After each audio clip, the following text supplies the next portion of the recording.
Amados, eu queria que vocês abrissem suas Bíblias em Oséias, capítulo 4, eu acho que é o 4, sumiu daqui, mas tudo bem. Oséias 4, eu lembro de cabeça, vamos lá, Oséias capítulo 4, o tema da mensagem de hoje é crescendo na graça e no conhecimento. Amém? Vocês lembram que nós estamos fazendo um seminário, Jesus em cada livro da Bíblia? Eu estava analisando uma coisa, eu preciso compartilhar isso com vocês. Eu estou preferindo ministrar temas sobre Jesus na Bíblia toda, onde eu possa fazer uma miscelânea de temas e textos bíblicos. Uma coisa que a igreja às vezes perde na caminhada, princípios doutrinários. Alguém diz assim, pastor, mas domingo é culto evangelístico. Deixa eu te falar, domingo é dia de pregar a palavra, amém? Palavra vai ser sempre a palavra de Deus sempre será a palavra de Deus, e ela não pode ser mudada, porque ela é a verdade absoluta de Deus, ok? E vamos agora então ministrar sobre crescendo nesse conhecimento. Oséias 4, 6 diz assim, é isso mesmo? Você pode botar na Bíblia, é isso mesmo, obrigado. Eis que meu povo está sendo o quê? Porque lhe faltou o quê? Conhecimento do quê? Portanto, foste do quê? No ensino. Eu também vos, a fim de que não mais seja o quê? Ele está falando isso aqui para quem? Será que é para o discípulo ou é para o sacerdote, para o pastor? Mas quem mais é sacerdote em casa? Não é o marido? Sério isso?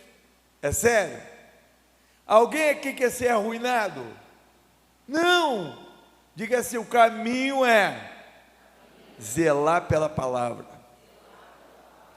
Aí vamos seguir em frente. Visto que vós esquecestes, não foi? Visto que vos esqueceste do quê? Da Torá, da lei, do teu Elohim, do teu Deus trino. Eis que eu também ignorarei os vossos filhos. Se você, sacerdote, pastor, homem de Deus, dentro de casa, como sacerdote, rejeita a palavra de Deus, os seus filhos sofrerão consequências. Vocês estão ouvindo? Se alguém discordar, levanta a mão e fala que isso aqui é uma sala de aula. Amém? Eu quero deixar uma coisa clara, e eu quero deixar uma mensagem, e eu quero que grave isso, bem gravado. Pregadores, pastores, teólogos, a Bíblia é sempre perfeita. A Bíblia não precisa ser modificada. Quem precisa de mudança e transformação é o homem. Nós estamos vivendo nos dias onde os homens estão colocando de lado a palavra de Deus, a verdade. Pastor, mas aquelas coisas da Torá, da lei, deixa eu falar uma coisa para vocês, tem coisa na Torá, que por mais que eu estudo grego, hebraico, o que for, que eu não entendo, eu estou dizendo, eu, Paulo, não entendo Deus, eu espero a revelação de Deus, porque a palavra de Deus é imutável, a palavra de Deus revela o caráter de Deus, a palavra de Deus revela tudo que Deus é. E se tem coisa que a gente não entende é porque Ele não quis revelar. Em Deuteronômio 29 está escrito: as coisas reveladas são para nós e nossos filhos, mas as ocultas pertencem ao nosso Deus. O fato de eu não entender, eu não tenho o direito de excluir a palavra de Deus. O fato de eu não entender, eu não tenho direito de modificar a palavra de Deus. A palavra de Deus é uma verdade absoluta. Guardem isso. Desde no princípio como o último amém do livro de Apocalipse. Ninguém tem que mudar a palavra de Deus. Ela não precisa de reforma. Quem precisa de reforma é o homem. Quem precisa ser transformado é o homem. A Bíblia é a verdade absoluta de Deus.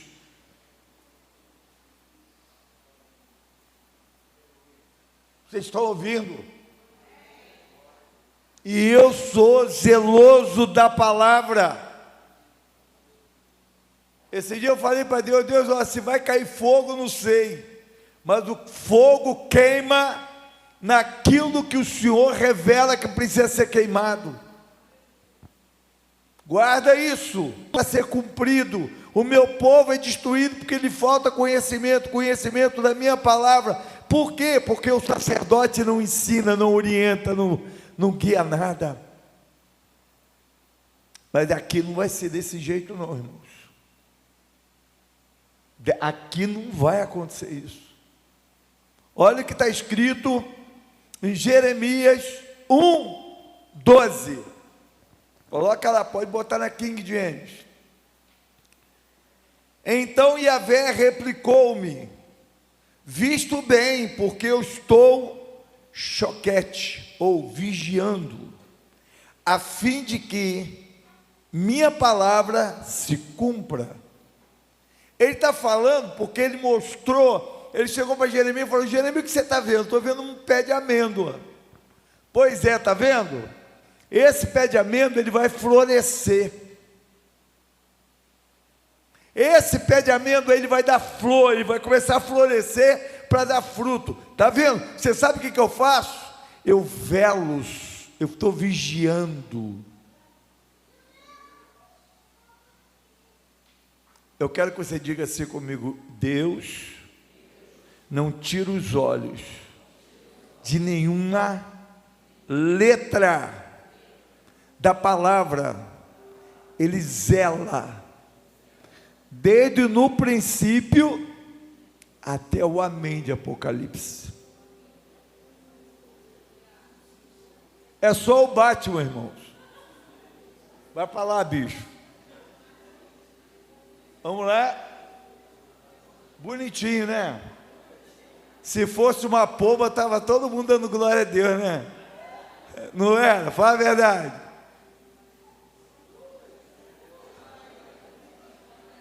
Vocês estão com medo? Onde tem crente aí? Eu, quando era criança, aprendi isso na gaiola, irmão. Brincava com morcego. Eu fui criado numa casa que os morcegos ficavam no telhado. Amém? Vamos lá. Mas hoje quem é o sacerdote da igreja? Quem é o sacerdote da igreja? Quem é o sumo sacerdote da igreja? Digo assim, é Jesus. Lá no livro de Hebreus, capítulo 4, versículo 14, diz assim: concluindo, tendo em vista que temos um grande sumo sacerdote, que foi capaz de adentrar aos céus, Jesus, o Filho de Deus, mantenhamos com firmeza a nossa declaração pública de fé. Presta atenção, guarde isso aí, mantenhamos firme a nossa declaração pública de fé, pois não temos um sumo sacerdote que não seja capaz de compadecer das nossas fraquezas. Isso é, olha só, antigamente o sumo sacerdote, entrava uma vez por ano na presença santa do Senhor. Para quê? Para redimir o povo. Hoje nós temos um sumo sacerdote que entrou na presença de Deus sem pecado e fica eternamente, todos os dias, na presença de Deus. Diga assim, diga comigo, o que eu faço, pastor? Quem fala aí comigo? Repita comigo, o que eu faço, pastor? Se agarre a Jesus, porque Ele está numa posição de interceder por você 24 horas. Amém? Diz assim: mas temos um sumo sacerdote supremo, que a nossa semelhança foi tentado de todas as formas, porém sem pecado. Obrigado, Deus te abençoe, meu filho. Sem pecado algum. Portanto, versículo 16, se puder botar, eu agradeço. Portanto, cheguemo-nos com toda confiança ao trono da graça, para que recebamos misericórdia, encontremos o poder que nos socorre no momento da necessidade. Diga assim: o segredo de uma vida vitoriosa é ficar preso, agarrado, amarrado, atado ao trono da graça. Lembra de Romanos 8? Quem nos separará do amor de Deus? A morte, a vida, inferno, demônio, anjo, principado, potestade, tribulação. São 17 pontos. Ele diz que nada, diga comigo, nada me separa do amor de Deus que está em Cristo Jesus. Nada me separa.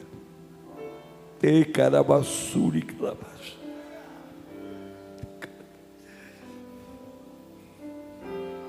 Só existe um lugar onde não há conflitos, condenações, mas para isso nós precisamos ficar atados, agarrados ao trono da graça. Queridos, vou citar somente alguns pontos hoje para que nós possamos ministrar.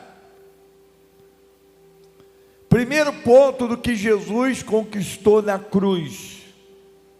Primeiro ponto que Jesus conquistou na cruz. Vamos lá? Regeneração. Presta atenção.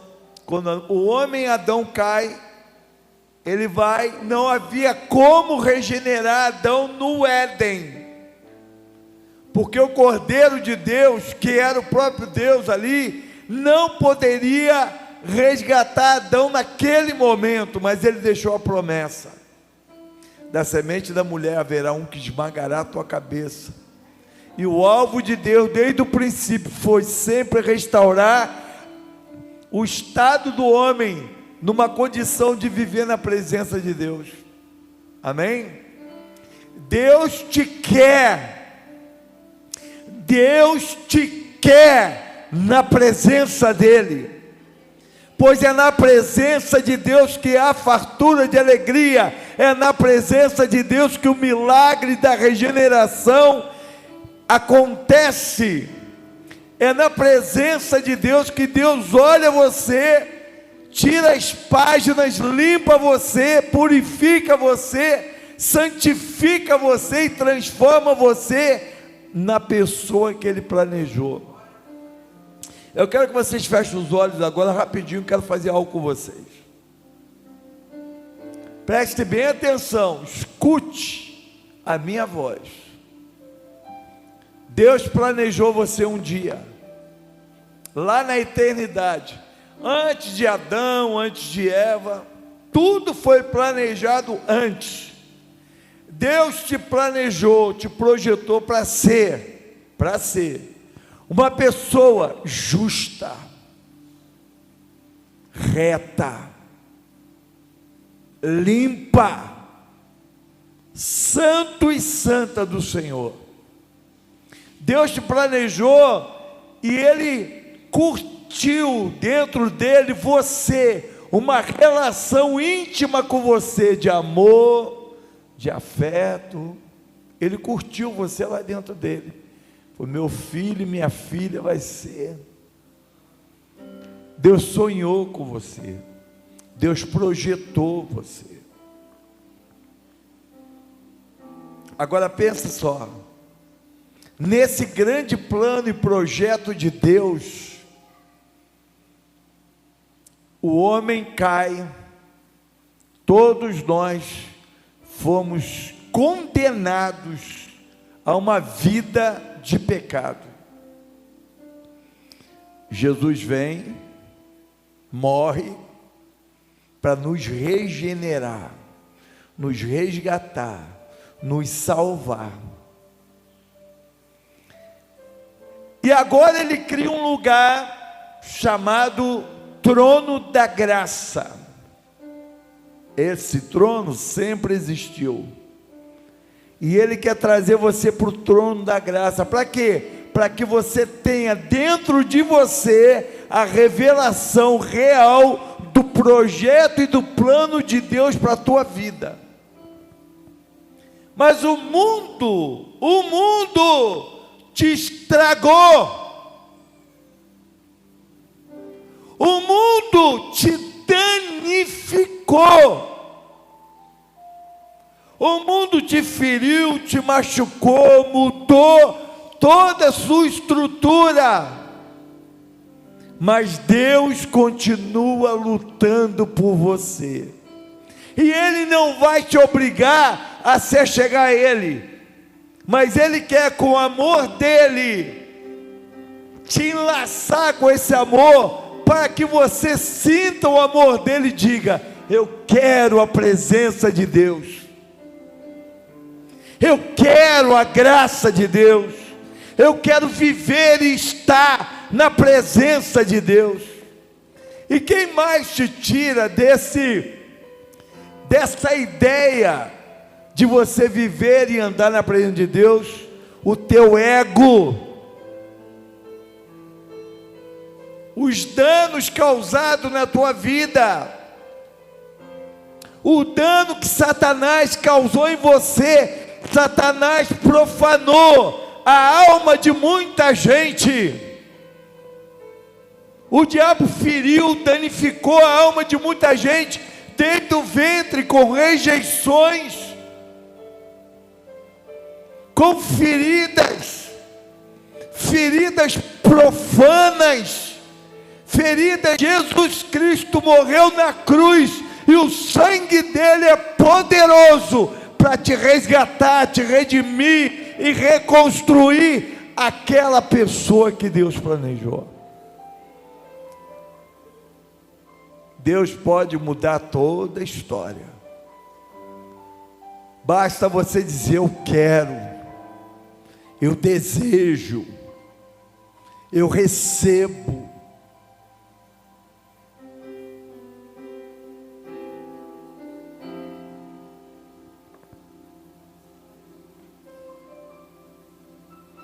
Existe uma guerra espiritual tentando sempre te agarrar e te puxar para o mundo das trevas. Mas a Bíblia diz que Ele nos arranca com mão forte das trevas para a sua maravilhosa luz.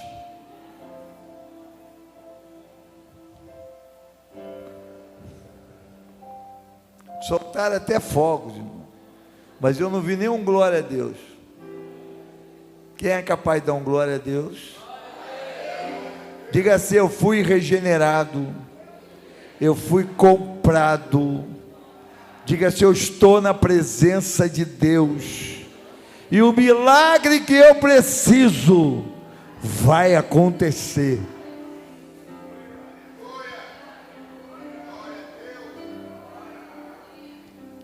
Faz assim com a tua mão, diga assim: eu estou no lugar onde a potente mão de Deus está.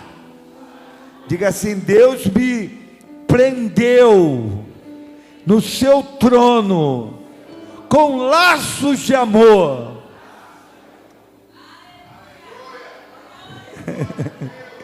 Diga assim: eu estou aqui porque eu quero, não porque Ele me obriga. Diga: eu quero ser prisioneiro. Paulo disse assim: Paulo, prisioneiro de Cristo Jesus. Esse Paulo aqui está dizendo hoje: Paulo, prisioneiro de Cristo Jesus. Tiago disse: escravo do Senhor.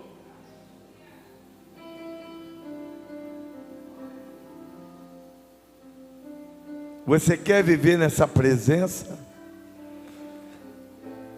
A hora que você for preenchido da presença de Deus, de uma forma total e plena, você vai entender completamente o grande mistério de Deus e o projeto de Deus para você.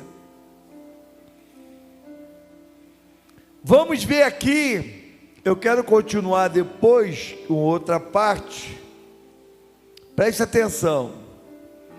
Qual é o campo de batalha que o diabo quer entrar para destruir? Digam comigo: família. Família. Diga assim: o diabo está de olho na minha família. Diga assim: mas a minha família está no trono da graça de Deus. Você entendeu a ideia? Ah, pastor, mas tem um monte de coisa ruim, errada acontecendo na minha casa. Tem? Quem é o sacerdote? Diga aos homens: eu sou sacerdote da minha casa, da minha família. Diga assim: eu vou sustentar com a minha vida, na presença de Deus, a minha família. Sabe o que vai acontecer? Quem atrai a presença de Deus para dentro de uma casa é o sacerdote. Quem atrai a presença de Deus para uma família é o sacerdote. Uma esposa sábia se junta com esse homem e fortalece a casa. Ai de maridos que não têm uma esposa sábia. Mas o marido que tem uma mulher sábia, pode ter certeza, a sua casa, a sua família está blindada, protegida. Porque quando você, sacerdote, começa a querer vacilar, a esposa está lá: marido, vamos lá, nada de desanimar. Levantar a cabeça, levantai a cabeça, ó portas, levantai, ó portais eternos. Quais são as áreas do campo de batalha que o diabo trabalha? Vou falar só duas hoje.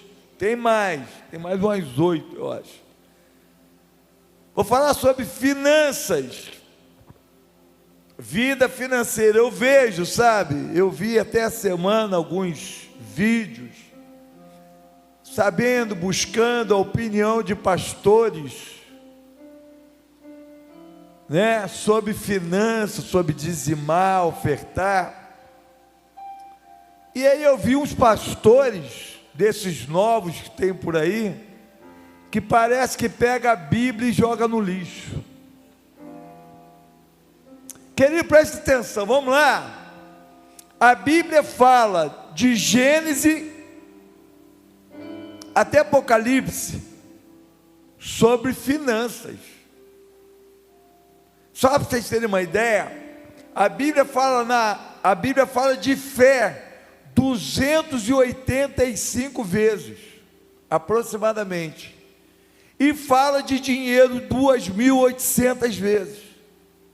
Por que faz isso a Bíblia? Por quê? Pastor, Deus está preocupado com o dinheiro? Não, porque dinheiro na vida de muita gente representa um Deus, é Mamon. E Jesus deixou bem claro: você serve a Deus ou você serve a Mamon. Vou explicar isso melhor.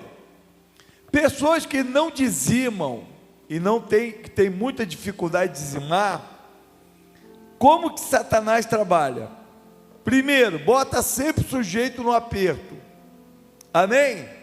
O sujeito vai estar sempre apertado, cheio de dívida, cheio disso, daquilo outro. E aí esse cara falando: pô, eu tenho que pagar, como é que eu vou dizimar e tal, como é que eu vou ofertar? É esse o cão mesmo. Sabe por que o diabo faz isso? Sabe por que o diabo faz isso? Porque você está deixando ele ser senhor da sua vida. Ó, se você dizimar, quando vai... Olha... Como é que Satanás trabalha? Trabalha no pânico, no medo e na insegurança. Quando você dizima, você traz dízimos de ofertas aqui, você está dizendo para Mamon: quem manda na minha vida é Deus. Pastor, mas se até agora eu não consegui ser fiel, você está no trono da graça? Pela fé, pela morte de Jesus na cruz, tá? Então fique na presença de Deus, se reconcilia nessa área, chega para Deus, porque, queridos, uma vez um cara falou para mim assim: pastor, não é bíblico no Novo Testamento dizimar. Realmente tem coisas no Novo Testamento que é bem diferente. No Novo Testamento manda você dar tudo. Você ganhou 100 mil e devolve. Era assim que a igreja primitiva trabalhava.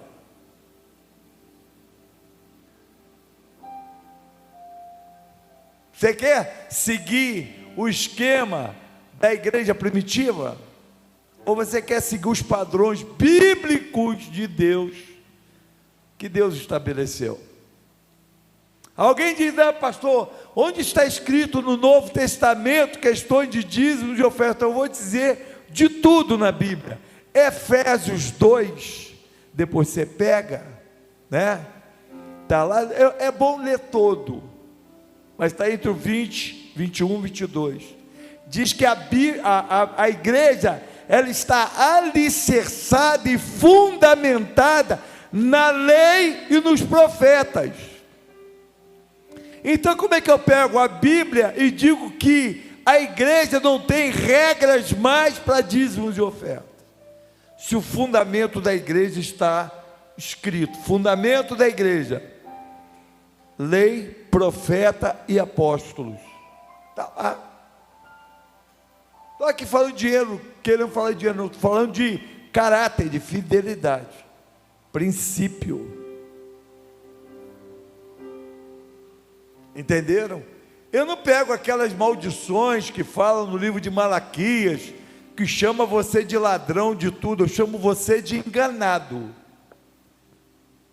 Eu chamo aquele que não dizima, não oferta, não faz, de enganado, de amedrontado, de alguém que não tem coragem de entregar de fato a vida financeira, confiança plena e total em Deus. Amém? De que forma Satanás envia o devorador? Onde o devorador entra? Na saúde física. Aonde o devorador entra? Em acidentes. Aonde o devorador entra? Em danos físicos que acontecem. Eu posso passar por acidente? Posso, sou dizimista, eu passo por acidente, pode acontecer, mas junto com o acidente vem a provisão e o milagre de Deus. Não estou pregando hoje aqui para te colocar medo de nada, não, irmão. Eu estou querendo que você fique no trono da graça, de forma que você viva em paz na presença de Deus.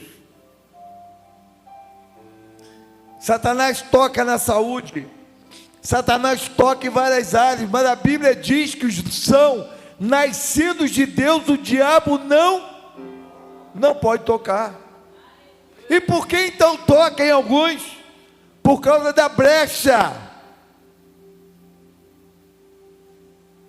Irmão, deixa eu falar uma coisa. Diga assim: maturidade, sabedoria.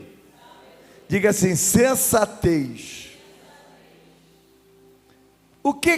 Será que eu teria que falar aqui sobre as inúmeras doenças de alma que existem? Existem pessoas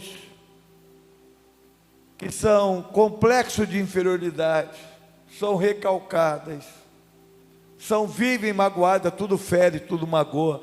Uma coisa que Deus me ensinou na caminhada é o seguinte: isso é lixo, joga lixo. Diga assim: eu preciso tirar o lixo. Diga assim: da casa, bate no peito, da casa que não é mais minha. Diga assim: essa casa que tem dono, o Espírito Santo habita nela. Diga assim: não pode ter lixo aqui dentro. Amém? Quais são os lixos? Ressentimento, mágoa, ferida e outros. Aí você fica danificado, dá brecha, abre buracos para Satanás entrar e fazer o que bem entende. Tem famílias que estão em crises, lutas e guerras por causa de besteira. Eu já vi casamento acabar por causa de besteira. Falta maturidade. Já vi pessoas entrar pelo caminho do mal e ficar vítima de Satanás por causa de orgulho, soberba e falta de maturidade, falta de crescimento, falta de sensatez. O diabo entra. Diga assim: portas abertas. Inferno entrar. Diga comigo assim: mágoa, orgulho, ódio, imaturidade. São tantos sentimentos malignos que você não sabe. Pessoas que não são adultas, não sabem sentar, resolver problema. O problema fica dentro de casa. Como é que marido e mulher resolvem o problema dentro de casa? Chama, marido, senta aqui. Esposa, senta aqui. Vamos conversar. Olha, eu estou triste com isso.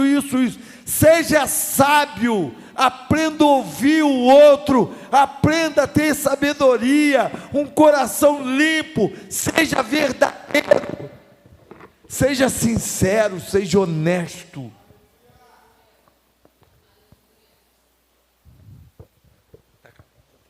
Tá, obrigado. Você tem que ser honesto nos seus relacionamentos, sincero. O outro que vai ouvir, baixa um pouquinho esse negócio. O outro que vai ouvir tem que ter sensatez. Tem marido e mulher que conversa, parece dois inimigos. Estão brigando, um quer ganhar do outro. Deixa eu te falar, o casamento só dá certo quando os dois perdem. Relacionamentos dão certo quando os dois abrem mão da razão, do direito de tudo, se perdoam, se amam.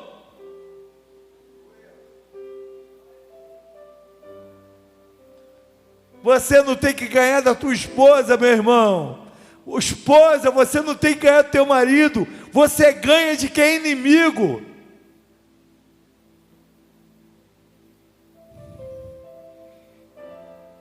Hebreus 13 diz assim, versículo 4: digno de honra entre todos seja o matrimônio, bem como o leito sem mácula, porque Deus julgará os impuros e os adúlteros. O leito do casal é um altar. O leito do casal é altar, lá é altar. Não se leva adultério para o teu casamento. Um marido adúltero profana seu leito. Uma esposa adúltera profana seu leito. Zelem pela tua casa. A Bíblia diz que quando o homem se junta com uma mulher, torna-se uma só carne com ele. Imagina o homem traindo a esposa, ou a mulher traindo o marido.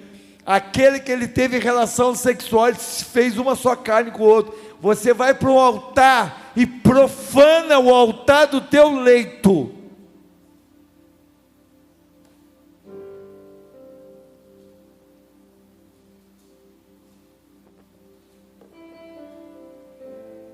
Versículo 5: seja a vossa vida sem o quê?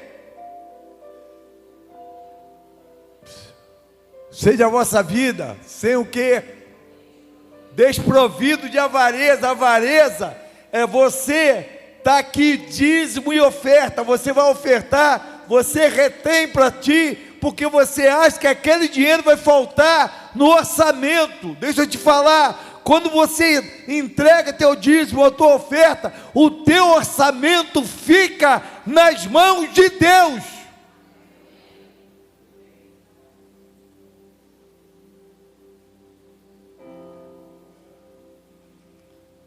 Contentai-vos com as coisas que tendes, isso é, você tem tudo que você precisa. Se contente, pare de querer cobiçar coisas que você agora não pode ter. Eu não estou dizendo que você queira ter algo e que você não lute para ter. Eu estou dizendo para você lutar para ter, mas quando você tiver condições de ter. Não coloque o teu braço onde você não alcança.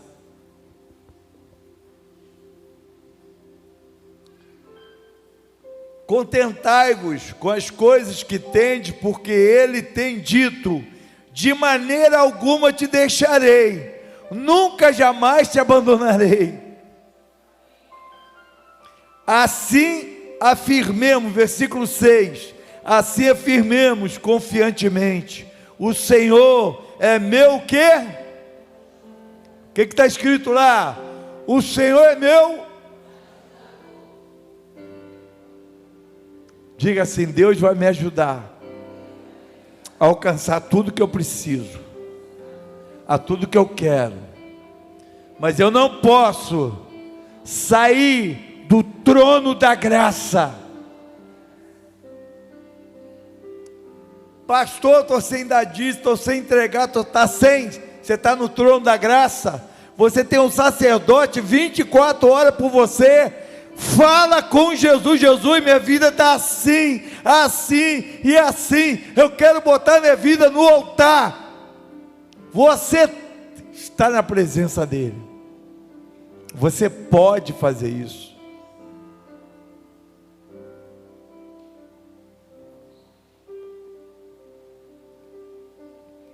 Diga assim comigo: todas as vezes que aconteceu um milagre, alguém teve um ato de fé. O que Jesus dizia para as pessoas que ele curava, que ele fazia o milagre? Vai a tua. A mulher do fluxo de sangue, ela seria curada se não tocasse na orla do vestido de Jesus? Diga assim: atitude. Diga para o teu irmão: a atitude certa leva ao milagre. Amém? Lembra de Jairo? Olha só, Jairo, príncipe da sinagoga, ele provavelmente fazia parte da máfia que queria matar Jesus, mas a filha dele fica doente. O que Jairo faz? Pegou orgulho, jogou fora, pegou tudo, jogou fora e falou o quê? Mestre, vem aqui na minha casa. Diga comigo, às vezes meu inimigo não é o diabo, é meu orgulho. São as doenças, são os lixos que você tem dentro. Eu estou te convocando nessa noite, para que você venha jogar o lixo fora. Eu quero fazer um ato profético. Hoje eu vou trazer um casalzinho aqui para me fazer um ato profético. Eu quero que vocês sejam muito abençoados pela igreja. Amém? Não fica com vergonha não, tá? Eu faço isso porque eu amo vocês. Eu sou apaixonado por família. Sou louco de paixão pelas famílias. Eu vejo um casal, eu vejo uma mulher, eu vejo minha filha ali, Gabi, João Pedro, Carol, Carlinho, Leôncio, agora está aí com a gente, Fernanda, Rodrigo, Amanda. Gustavo, eu sempre confundo o nome da sua esposa. Mas é tão bom ver vocês. Fabrício, ali, ó, Hugo. Não é lindo esses casais? Eu sou apaixonado por vocês. Eu preciso cuidar de vocês. Eu quero que vocês andem na presença do Senhor. E um dia vocês sejam salvos em Jesus. E que os filhos de vocês entrem nos céus. Amém. Amém.